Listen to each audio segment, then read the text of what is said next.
Yang perlu saudaraku ketahui, kehidupan demokrasi di Aceh mungkin selevel di atas politik nasional yang gak sehat.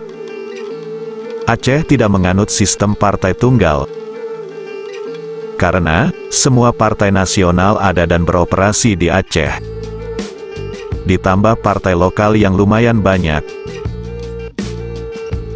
Artinya, Aceh yang di luar dianggap kelam dalam berdemokrasi, salah besar. Yang benar, di Aceh semua setara di depan hukum dan politik. Kecuali, kamu tahu sendirilah. Demikian, Bang Jago.